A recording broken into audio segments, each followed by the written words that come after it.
साथीहरु, तपाईहरुको मागलाई मध्यनजर गर्दै मैले बिजनेस इन्भाइरोमेन्टको बीबीएस थर्ड इयरको स्टडी मटेरियल ल्याएर आएको छु। यसमा केही टपिकहरुको कुरा छ, जस्तो च्याप्टर 3 सम्म मेबी च्याप्टर 4 सम्मको कुराहरु छ।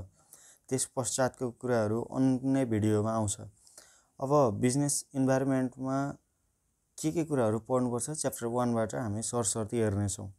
जस अन्तर्गत च्याप्टर 1 मा छ यो बिजनेसको इन्ट्रोडक्सन पार्ट छ। यसमा नर्मली तपाईले बुझ्नुपर्ने कुरा भनेको के हो भन्दा व्यवसायले प्रत्यक्ष वा अप्रत्यक्ष रूपमा प्रभाव पार्ने स्थानीय, राष्ट्रिय, अन्तर्राष्ट्रिय तत्त्व तथा घटनाको सम्मिश्रण व्यावसायिक वातावरण हो। अब व्हाट इज बिजनेस इन्भाइरोमेन्ट भन्यो भने यही कुराले तपाईले लेख्नु होला। त्यसपछि यसको नेचर्स अर्थात फिचर्सहरु छ। यसको नेचर्स र फिचर्सहरुलाई तपाईले याद गर्दा जब गदुवा भनेर सर्टकट याद गर्न पनि सक्नुहुन्छ, जब दुत भनेर याद गर्न पनि सक्नुहुन्छ। व्हिच मिन्स ज बाट जटिल कम्प्लेक्स कम्प्लेक्सिटी को कुरा, त्यसपछि ब बाट बहुमुखी, प बाट परिवर्तनशील, दु बाट दूरगामी प्रभाव, त बाट तत्त्वहरुको योग। अब यो परिवर्तनशील भनेको डायनामिक्स, तत्त्वहरुको योग भनेको एग्रिगेटिभ फ्याक्टर्स हैन। यो फार रिच्ड इम्प्याक्ट भनेको दूरगामी प्रभाव, यो इंग्लिश ट्रान्सलेसन भयो। यसले सरफेसले बुझ्न खोज्ने भने यो कस्तो भन्न खोजेको हो त भन्दाखेरि बिजनेस इन्भाइरोमेन्ट कस्तो छ त भनेर भन्न खोजेको हो। अब बिजनेस इन्भाइरोमेन्ट कस्तो छ इट मिन्स जस्तो जटिल छ, कसरी जटिल छ त बिजनेस इन्भाइरोमेन्ट भन्ने कुरा तपाईले त्यो आफूले एक्सप्लेनेसन गर्दा त्यो कुरा लेख्नुपर्छ। कसरी जटिल छ बिजनेस इन्भाइरोमेन्ट भनेर लेख्ने हो। अब बिजनेस इन्भाइरोमेन्टमा धेरै तत्त्वहरुको अध्ययन गरिन्छ।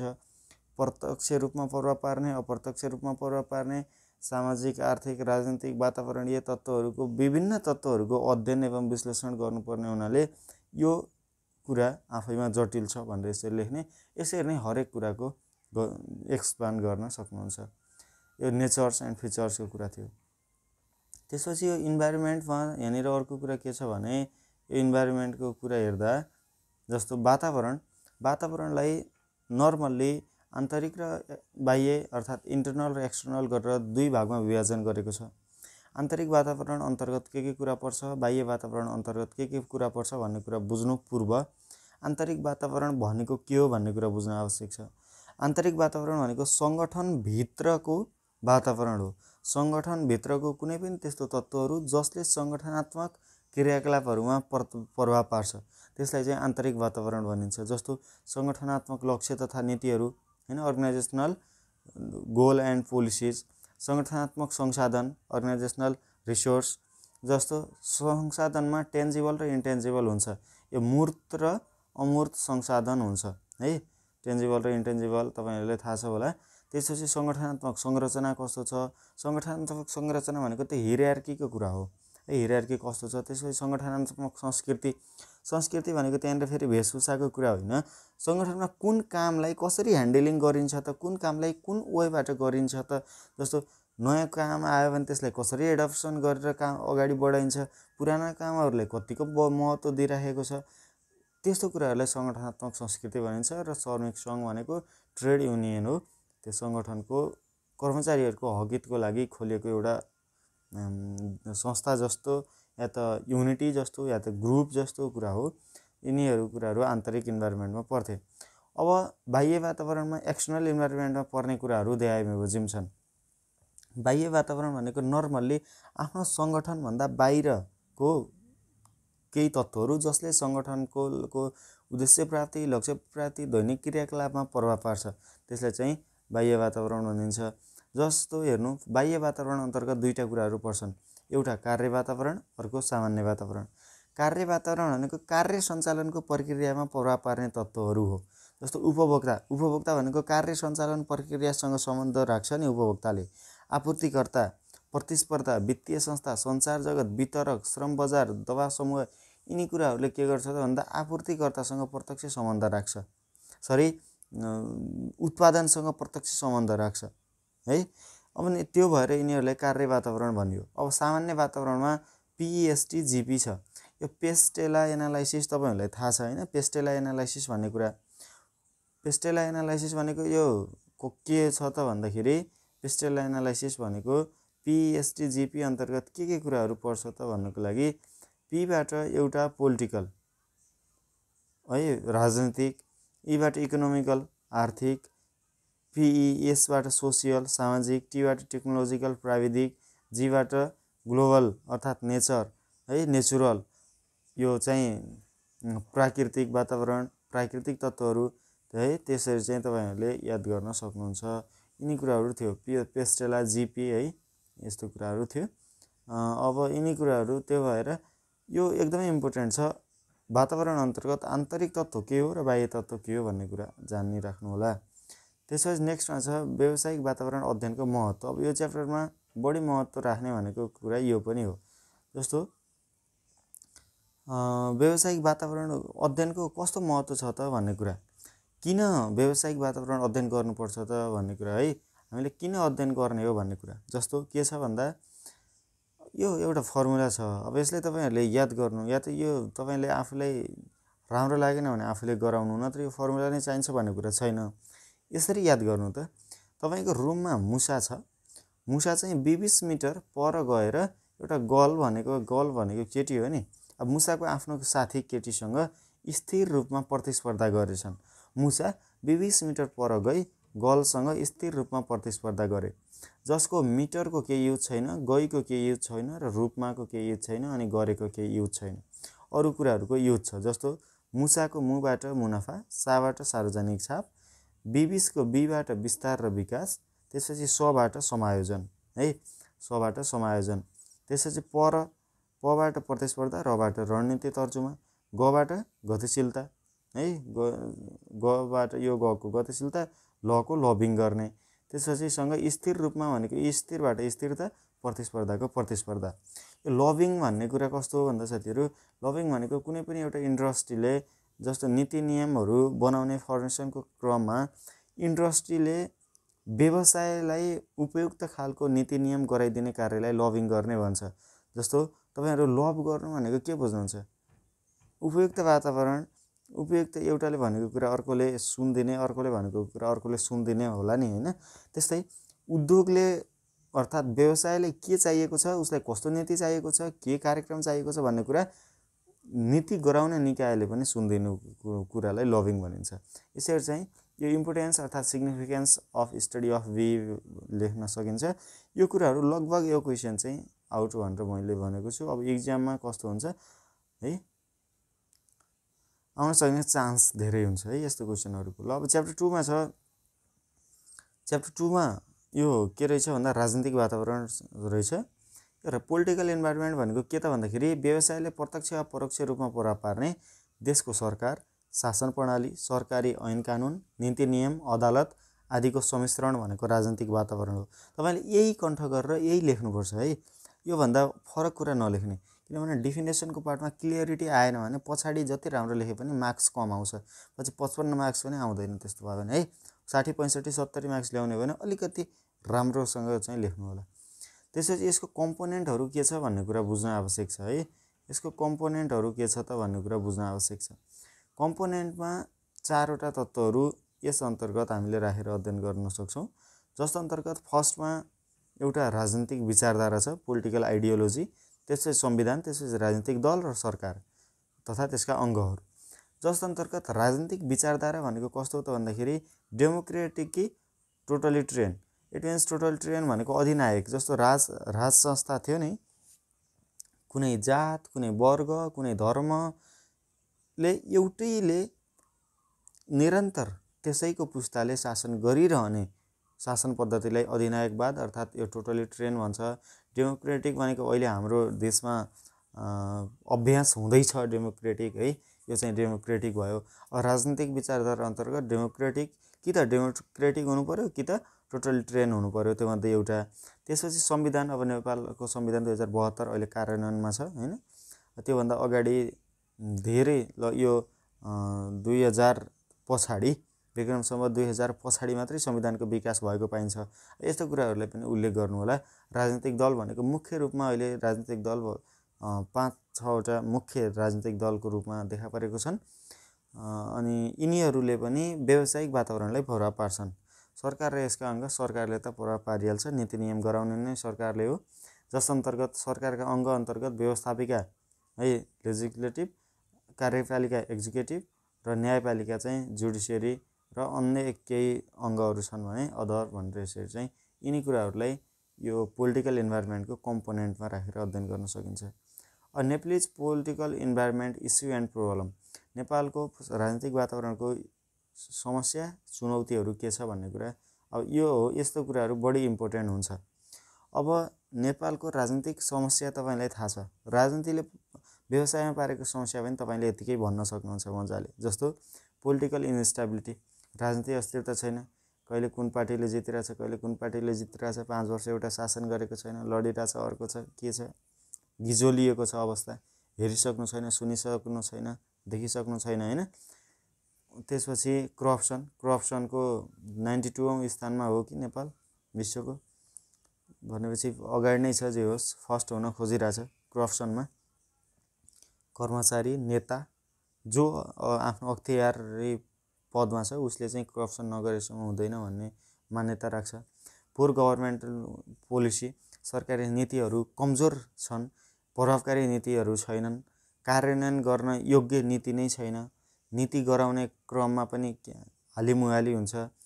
त्यसपछि political intervention, lack of government investment in business, यहाँनिर गभर्मेन्ट इन्भेस्टमेन्ट इन बिजनेस लेख्नु त, जस्तो सरकारले लगानी गरेको छैन व्यवसायमा होइन, सरकारले आफ्नो लगानीमा कुन व्यवसाय गरेको छ, खास त सङ्घ संस्थाहरूलाई दिने बिल्डिङहरू, बजारमा मार्केट एरियामा आफूले भवन बनाउने, रेन्टमा दिने, उद्योगहरू आफूले सञ्चालन गर्ने, कर्मचारी राख्ने गराउने हो।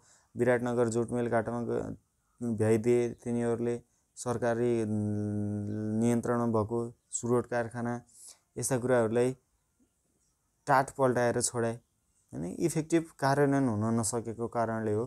त्यसपछि trade union as a political force, trade union भनेको कर्मचारीको हकितको लागि सम्बद्ध एउटा समूह ग्रुप हो। त्यसलाई चाहिँ राजनीतिक रूपान्तरण गर्न खोजिरहेको हुन्छ। त्यहाँभित्र पनि पोलिटिकल एमालेको यो, काङ्ग्रेसको यो भनिरहेको हुन्छ, त्यो राम्रो होइन होइन। नेपालमा नेपाली छैनन्, नेपालमा कोही पनि मान्छे नेपाली छैनन्, नेपालमा कोही पनि मान्छेले नेपालको माया गर्दैनन्। नेपालमा पार्टीको मान्छेहरू छन्, पार्टीको कार्यकर्ता छन्, पार्टीको फलोवर्स छन्, नेता पार्टीकै छन्, हरेक पार्टीको छ। म नेपाली फर्स्टमा हो त्यसपछि अर्को हो भन्ने कुरा कसैलाई पनि मतलब छैन। त्यसपछि interdependence, private participation in government decision, सरकारी नीति निर्माणमा निजी प्रधानमन्त्रीले गर्ने ठाउँमा उसको आफ्नो नजिकको मान्छे जो छ नीति निर्माण उसले गर्दै हुँदाखेरि आफू त्यसको कुरा सुन्ने। नातावाद, कृपावाद, हावी, अब यो तपाईँहरूलाई थाहा छ, प्रचण्डको मात्रै लगभग 15-18 जना आफ्नो परिवारको मात्रै मान्छेहरू की पोस्टमा छ गभर्मेन्टको भने। अब यस्तो केपीको, अर्को शेरबहादुरको, एबिसी हरेकको त्यो छ। यसले गर्दा राम्रो रिजल्ट निकाल्दैन है। त्यसपछि च्याप्टर 3 मा ऐन नियमसँग कुरा सम्बन्धित कुरा छ। तपाईँहरू यो भिडियो हेर्न आइपुग्नु भएको मान्छेहरूले त्यो च्याप्टर स्किप गर्ने, किन भन्ने कुरा कमेन्ट गर्नु होला यदि त्यस्तो भन्न लाग्यो भने। च्याप्टर 4 मा चाहिँ डाइमेन्सन अफ इकोनोमी, अर्थतन्त्रको आयामहरू। यो अर्थतन्त्रको आयामहरू के छ भनेर च्याप्टर 4 मा यो इम्पोर्टेन्ट छ। अर्थतन्त्रको आयाम अन्तर्गत ISEE भनेर तपाईँले याद गर्नु होला। आईबाट इन्डस्ट्रियल एग्रिकल्चरल आयाम, यसबाट सोसियल इकोनोमिक आयाम, यीबाट इकोनोमिक आयाम र अर्को इकोनोमिक डेभलपमेन्ट आयामहरू गरेर 4वटा आयामहरू छ। आर्थिक आयाम, सामाजिक आर्थिक आयाम, औद्योगिक तथा कृषि आयाम, आर्थिक विकास आयाम। जस अन्तर्गतको फर्स्टको आर्थिक आयामले यो व्यक्तिको सर्वसाधारणको क्रय क्षमता कस्तो छ, पर्चेजिङ पावर कस्तो छ। त्यसपछि प्याटर्न अफ कन्जम्सन, यो उपभोगको प्याटर्न, उपभोगको दर, उपभोगको रेट कस्तो छ भन्ने कुरा आर्थिक आयामले अध्ययन गर्छ। त्यसपछि चाहिँ जनसाङ्ख्यिक संरचना भन्ने कुरा सामाजिक आर्थिक आयामले अध्ययन गर्छ। देन औद्योगिक कृषिले औद्योगिक तथा कृषिको कुराहरू अध्ययन गर्छ। आर्थिक तथा वित्तीय योजनाको कुरा चाहिँ आर्थिक विकास आयामले गर्छ। यो चाहिँ अर्थतन्त्रको आयामहरू तपाईँले याद गर्नुपर्छ। अनि यहाँनिर इन्स्ट्रुमेन्ट अफ मोनेटरी पोलिसी, यो पनि एकदमै महत्त्वपूर्ण च्याप्टर हो, टपिक हो। मोनेटरी पोलिसीको इन्स्ट्रुमेन्टहरू के छ त भन्ने कुरा है। जस्तो मोनेटरी पोलिसीको इन्स्ट्रुमेन्टको कुरा गर्दा क्वान्टिटेटिभ र क्वालिटेटिभ हुन्छ। अझ त्योभन्दा पहिला पनि मोनेटरी पोलिसीको बारेमा तपाईँले बुझ्नुहोस्। मोनेटरी पोलिसी भनेको नेपाल अब मौद्रिक नीति भनेको नेपाल राष्ट्र ब्याङ्कले नेपाल सरकार ब्याङ्कले यिनीहरूले मिलेर त्यसपछि नेपाल राष्ट्र ब्याङ्कले गराएको एउटा नीति हो। किन देशको मुद्रालाई व्यवस्थापन गर्नको लागि गराइएको नीति हो। यस अन्तर्गत क्वान्टिटेटिभ र क्वालिटेटिभ टुल्सहरू हुन्छन्, यो उपकरणहरू जस्तो बैङ्क ब्याज दर, प्रतिभूति, सञ्चितको संपरिवर्तन, यिनी तीनटा कुराहरू क्वान्टिटेटिभ उपकरण अन्तर्गत पर्छन्। जस्तो कस्तो भन्दाखेरि यसलाई डिटेलली बुझ्न आवश्यक छ। ब्याङ्क ब्याज दरले कसरी मोनेटरीलाई नियन्त्रण गर्छ भन्ने कुरा, जस्तो अहिले मार्केटमा तपाईहरुले थाहा छ तरलता छैन हैन, लिक्विडिटी समस्या छ, ब्याङ्कले लोन दिन्न भनिरहेछन्।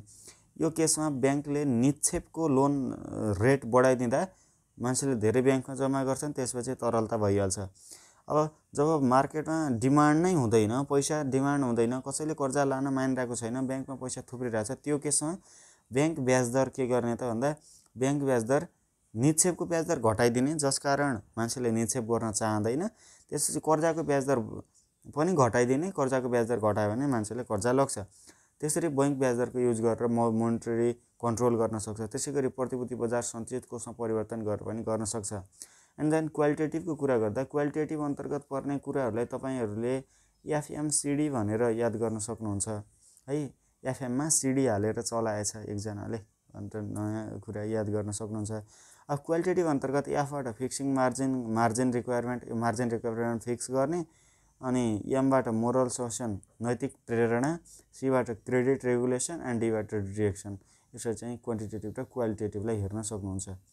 अब यस च्याप्टरमा अर्को महत्त्वपूर्ण कुरा भनेको निजीकरणको विधिहरू हो। निजीकरणको विधि के छ त है, निजीकरण भनेको के हो पहिला त्यो बुझौँ। सरकारी स्वामित्वमा रहेको कुनै पनि सङ्घ संस्था, कुनै पनि सरकारी स्वामित्वमा रहेको सम्पत्तिहरू, सरकारी स्वामित्वमा रहेको व्यवसायलाई निजी क्षेत्रमा हस्तान्तरण गर्ने कार्यलाई निजीकरण भनिन्छ। अब निजीकरणको अवधारणा 1990 को दशक पछि मात्रै आएको हो। यो निजीकरणलाई हामीले कसरी हेर्न सकिन्छ भन्दा, जस्तो सरकारको नियन्त्रणमा रहेको केही पनि हुनसक्छ एउटा, जस्तो त्यही चुरोट कारखाना नै थियो, त्यो पनि निजीलाई कसैलाई बेच्दिने, कसरी बेच्ने भन्ने कुरा अहिले आउँछ। अब यहाँनिर थाहा छ यही हो कसरी बेच्ने भन्ने, कसरी निजीकरण गर्ने भन्ने कुरा। यिनी मेथडको युज गरेर निजीलाई दिने। त्यसो गर्दा निजीले परोक्ष रूपले काम गर्न सक्छ कि त भन्ने कुरा त्यो कन्सेप्ट हो। अब सेल्स अफ सेयरको थ्रुबाट गर्न सकिन्छ। अब यो स्मल SMOL स्मल भनेर याद गर्नु निजीकरणको विधिहरू। जसमा सेल्स अफ सेयरबाट गर्न सकिन्छ। सेल्स अफ सेयर भनेको सेयर बेच्दिने, जस्तो केही प्रतिशत आफूले राख्ने, केही प्रतिशत दिने, निजी सहभागिता बढाउने, त्यसरी पनि गर्न सकिन्छ। म्यानेजमेन्ट कन्ट्र्याक्ट, यो म्यानेजमेन्ट कन्ट्र्याक्ट भनेको कस्तो भन्दा 5 वर्षसम्म तिमीले चलाइदेऊ, 5 वर्षसम्म तिमीले चलाएको नाफा 50% नाफा पनि तिमीले राख, 50% मलाई देऊ, त्यसपछि 5 वर्षपछि फिर्ता गर्देऊ भनेर त्यसरी पनि कन्ट्र्याक्ट गरेर निजी क्षेत्रलाई दिन सकिन्छ। एसेट्स एन्ड बिजनेस सेल्स बिक्री नै गर्न पनि सकिन्छ। लिज कन्ट्र्याक्ट केही वर्षको लागि कन्ट्र्याक्ट गर्न सकिन्छ। एन्ड अदर सम केही निजीकरणको विधिहरू हुन्छन्।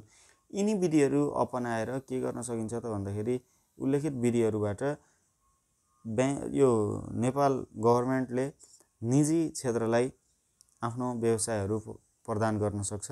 त्यसपछि यो उदारीकरणको कुरा छ। उदारीकरण बारे तपाईहरु कतिको विज्ञ हुनुहुन्छ, कतिको यो बारेमा जानकार हुनुहुन्छ।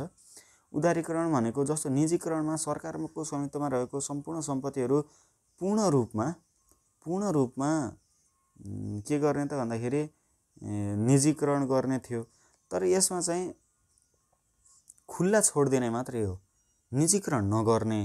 तर सरकारको स्वामित्वमा रहेको व्यवसायहरूलाई सरकारको नीति नियमबाट खुकुलो पार्दिने, स्वतन्त्र छोड्दिने कार्यलाई उदारीकरण भनिन्छ। उदारीकरणको किन आवश्यकता छ भन्ने कुरा बुझौँ। उदारीकरणको आवश्यकतालाई मैले एउटा फर्मुला गराएको छु। प्रकाश भन्ने तपाईको साथी, अबि भन्ने तपाईको साथी, खुमु ब्या भन्ने थप्ने।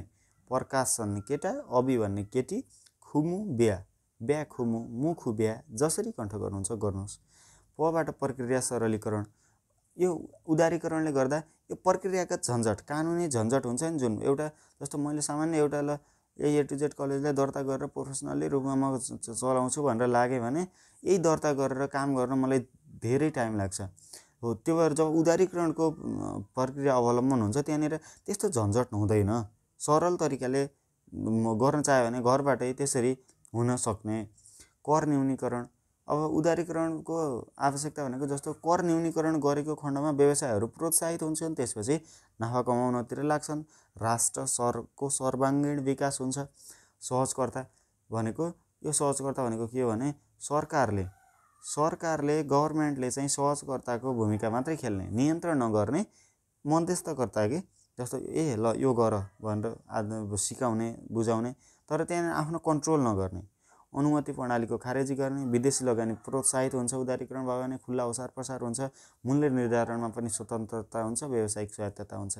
यो मूल्य निर्धारणमा स्वतन्त्रता भनेको कस्तो हो भन्दा मूल्य निर्धारणमा स्वतन्त्रता इट मिन्स अब एउटा यो उदारीकरण आयो भने एउटा चाउचाउको मूल्य 200मा बेच्न पाउँछ एउटाले भन्ने कुरा होइन।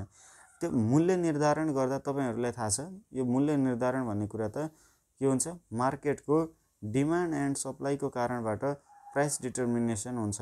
यो डिमान्ड र सप्लाई जति छ त्यही अनुसारको मूल्य निर्धारण हुन्छ। त्यो स्वतन्त्र कसलाई छोडिदिने त भन्दा त्यो कुराहरू मार्केटमा छोडिदिने, बजारलाई छोडिदिने। अब यहाँनिर अर्को महत्त्वपूर्ण कुरा छ, यो महत्त्वपूर्ण कुरालाई हामी हेर्छौँ औद्योगिक वातावरणमा देखा परेका चुनौतीहरू अर्थात् समस्याहरू के छ त। जस्तो औद्योगिक वातावरणमा देखा परेको चुनौतीहरू, अब मैले अगाडि एउटा जहाँनिर समस्या देखाएको थिएँ तिनै समस्याहरू यहाँनिर हो। जस्तो राजनीतिक वातावरणमा पनि राजनीतिक अस्थिरता थियो, औद्योगिक वातावरणमा पनि यही छ। तर यस्तो समस्याहरूलाई लिङ्केज गरेर याद गर्नुभयो भने तपाईँलाई सहज हुन्छ। जस्तो कस्तो भन्दा राजनीतिक अस्थिरताको कारणले उद्योग धन्दा फस्टाउन सकेको छैन। जस्तो एमाले पार्टीले एउटा उद्योग गर्न एउटा पोलिसी ल्याएको हुन्छ, अर्को काङ्ग्रेस आउँछ त्यसलाई चेन्ज गरेर आफू अनुकूल अर्को गराउँछ, फेरि माओवादी आउँछ अर्को गराउँछ, अर्को सरकार आउँछ अर्को गराउँछ। त्यो भएर यो राजनीतिक अस्थिरताले ध्वस्त गराइरहेछ देशलाई। अनि ऊर्जाको अभाव छ, अहिले भर्खर पनि यहाँनिर मेरो रुममा लाइट आइरहेको छैन होइन, भनेपछि उद्योग धन्दा कल कारखानालाई कति समस्या छ। उत्पादन गुणस्तर, नेपालको गुणस्तरीयतामा अलिकति पछाडि छ कि भन्ने कुरा हो। जस्तो सामान्य चिनी उत्पादन गर्दा हरेक कुरामा नेपालको प्रोडक्टको मूल्य त कम हुँदा पनि तर विदेशी प्रोडक्टहरू नै नेपालले खरिद गरिराखेको पाइन्छ। पुँजीको न्यून उपयोगिता, एक त पुँजी कम छ नेपालमा, अनि यही पुँजीको पनि अप्टिमम युज र इफेक्टिभनेससँग युज गर्न सकिरहेको छैन, प्रभावकारी प्रयोग गर्न सकिरहेको छैन। यो श्रम नियमन तथा श्रमिक सङ्गठनहरू यो धूर्त बनिरहेछन्, बिल्कुल आफ्नो पार्टीगत राजनीतिक हिसाबले गरिरहेछन्, आफ्नो श्रमिक जागरणको लागि खोलेको हो, आफ्नो उद्देश्य के हो भुलिरहेछन्। सरकारी नीति नियम पनि औद्योगिक कुरालाई त्यति हितकर हुने खालको छैनन्, सुरक्षाको अभाव छ। अस्ति भर्खर एउटा जलविद्युतमा बम हानेको कुरा होइन, अब कति खर्च गरेर लगाइरहेको थिएँ, एकजना गएर बम फालिदियो, सुरक्षा छैन, त्यो सरकारले प्रोभाइड गर्नुपर्ने हो। अनि प्रविधि पनि सरकारले विकास गर्नुपर्छ र भौतिक संरचनाको अभाव छ, त्यो तपाईँहरूलाई थाहा छ। अब नेपालमा देखा परेको नयाँ व्यावसायिक वातावरण, emerging business environment in Nepal, यो कस्तो हो त emerging business environment in Nepal भन्ने कुरा हेरौँ है। अहिले यो नेपालमा व्यावसायिक वातावरण कस्तो छ भन्ने कुरा हो। जस्तो आधारभूत उद्योगमा निजी लगानी, अहिले चाहिँ निजी लगानी पनि बढिरहेछ है, आइपिओ खोल्ने अर्को हुने, मान्छेले गाउँबाट पनि लगानी गरिरहेछ है, यो चाहिँ छ अहिले। त्यो सहरी जनसङ्ख्यामा वृद्धि, बिल्कुल गाउँको जनसङ्ख्या, तपाईँ पनि गाउँको मान्छे पढ्नको लागि सहर आउनुभएको छ होइन, त्यसै हजुर जसरी नै दुनियाँ त बुवाआमा गाउँमा छ, बच्चा बच्ची सबै सहरमा छ, अनि गाउँ रित्तिसक्यो, सहर भरिसक्यो, यस्तो छ। सूचित एवं शिक्षित उपभोक्ताको वृद्धि, अब टेक्नोलोजिकल विकाससँगै यो कुरा भइरहेछ। सरकारको परिवर्तित भूमिका, निजीकरण र उदारीकरणलाई बिस्तारै अपनाउँदै गएको छ। आधुनिक प्रविधिको प्रयोग भनेको प्रविधिको प्रयोग नभएको चाहिँ होइन, तर उचित र प्रभावकारी प्रयोग नहुन मात्रै सकेको हो। अनि विश्व अर्थतन्त्रमा आबद्ध, नेपालले अब विश्व अर्थतन्त्रमा आबद्ध भइरहेछ होइन, विभिन्न किसिमको बहुराष्ट्रिय सन्धि सम्झौताहरू गरिरहेछ, इम्पोर्ट एक्सपोर्टको कामहरू भइरहेछ। संस्कृतिमा परिवर्तन भनेको तपाईँले लगाउने कपडा अहिले नेपालको कपडा तपाईँले लगाउनुहुन्न, विदेशको कपडा लगाउनुहुन्छ। विदेशको वेशभूषा तपाईँलाई मनपर्छ, विदेशको खानेकुरा तपाईँलाई मनपर्छ, यो नेपालले एडप्ट गरिरहेछ। यसलाई पोजिटिभली एडप्ट गर्न सकेको खण्डमा बहुत राम्रो हुन्थ्यो, तर नेपालमा चाहिँ नेगेटिभली भइरहेछ, यो राम्रो होइन। सेवा उद्योगको विस्तार, पर्यटन जस्ता सेवाहरू, शिक्षा, स्वास्थ्य जस्ता सेवाहरूको उद्योगमा विस्तार भइरहेछ, बहुराष्ट्रिय कम्पनीहरू आगमन भइरहेछ। यो 2041 साल पछि मात्रै आर्थिक उदारीकरण र निजीकरणको कन्सेप्ट अगाडि आएको हो नेपालमा। त्यो भएर अहिले पछिल्लो अवस्थामा जस्तो ब्याङ्क एन्ड फाइनेन्सियल इन्स्टिट्युसनहरू पनि निजी लगानीमा, विदेशी लगानीहरूमा स्थापना भइरहेको। जनशक्ति विविधता भनेको नेपालको कर्मचारीहरू नेपालको अफिसमा कर्मचारीहरू नेपालको मात्रै हुनुपर्छ भन्ने कुरा होइन। विदेशको ट्यालेन्ट रिसोर्स छ भने विदेशको पनि आउनु पर्यो, नेपालको कमजोर छ भने नेपालको पछाडि धकेलिनु पर्यो भन्ने कन्सेप्ट हो यो। यसले गर्दा व्यवसायलाई राम्रो गर्छ, व्यवसायलाई फाइदा हुन्छ। अब मेरो देश नेपाली भनेर मुठी कसेर चल्नेवाला छैन, जसको लागि सृजनशील भएर आफ्नो क्षमता बिल्डअप गर्नुपर्छ। खैरेहरूको कन्ट्रीमा नेपालीहरू कति गएर काम गरिरहेछन्, खैरेहरू आएर यहाँ काम कमाइले गर्छन् होइन।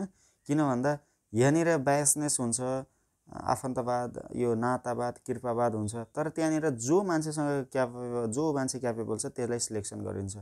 अनि त्यो भएर तिनी देशहरू अगाडि जानुको कारणै त्यही हो। क्षमता भएको मान्छे पछाडि नै छोडिदिने, आफ्नो मान्छे अगाडि लाँदाखेरि देश ध्वस्त हुन्छ। यस्तो कुराहरू थियो है।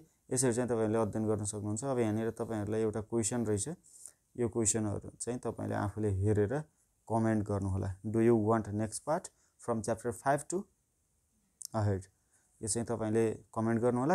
अब यसरी चाहिँ तपाईँहरूले सरसर्ती अध्ययन गर्नुहोला। मैले यसको पिडिएफ चाहिँ तपाईँहरूलाई उपलब्ध गराउँदैन है। यसलाई तपाईँहरूले चाहेको खण्डमा पज गरेर यत्तिकै गर्नुहोला। हस्, thank you. Study well, exam राम्रो गर्नुपर्छ। इक्जाम राम्रो गर्नको लागि यिनै कुराहरू अध्ययन गऱ्यो भने पुगिहाल्छ है। हस्, थ्याङ्क यू।